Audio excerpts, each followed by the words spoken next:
The time I got petty revenge on my high school bully by doing absolutely nothing. This happened about 9 years ago, but I was recently reminded of it after talking about bullies with my fiance. In high school, I was bullied a lot. I was short, poor in a school where most people were middle class, an emo kid, and to top it all off, I did not hit puberty until I was 15. I got my first period when I was almost 16. I am also in the United Kingdom where we finish high school at 16, so any post-puberty glow-up happened after I left. Throughout high school, I looked like a child and still had a lot of baby fat when everyone around me had shed theirs and reached that naturally skinny stage. The bullying was so bad that in a few classes, my teachers gave me an entire table to myself just to keep certain students away from me.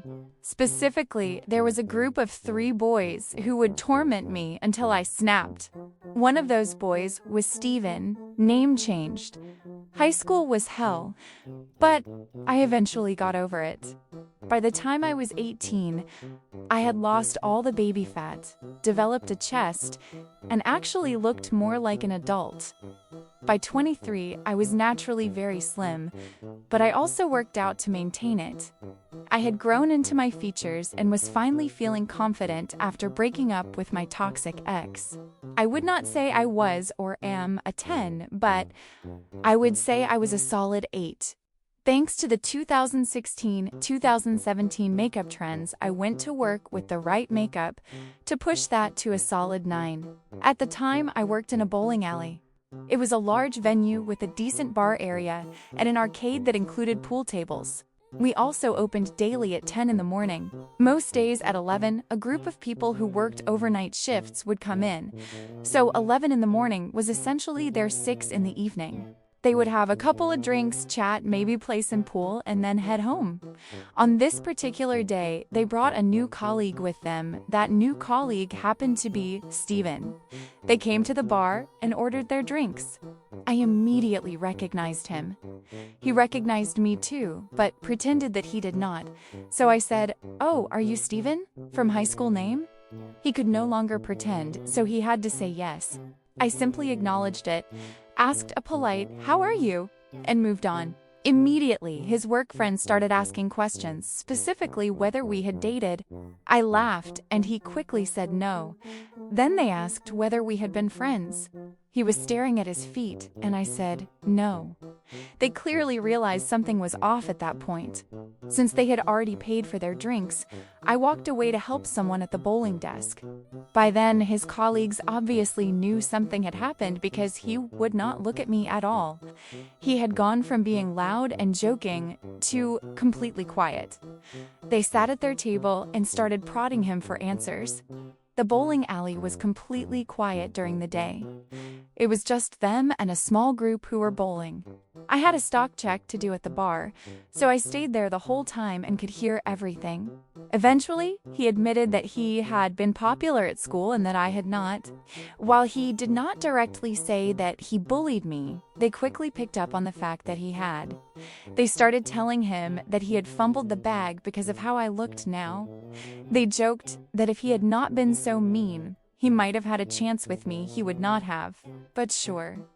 They said all sorts of things like that. It completely boosted my ego, though. I do not know what happened after that, but he left looking much smaller than when he had arrived. He also never came back for drinks with them again. I do not know whether he left the company or simply refused to come along in case I was working. I could have lied to help him by saying we had been friends, and I might have done that for other people who simply ignored me or made the occasional comment. However, he and his friends made my life miserable. They even gave me a nickname because my surname rhymed with smelly, so I simply got to enjoy the vindication of watching him dig his own grave, all because he bullied the ugly duckling before she became a swan. Am I the asshole for not wanting to pass on my children's clothes and toys to my sister-in-law?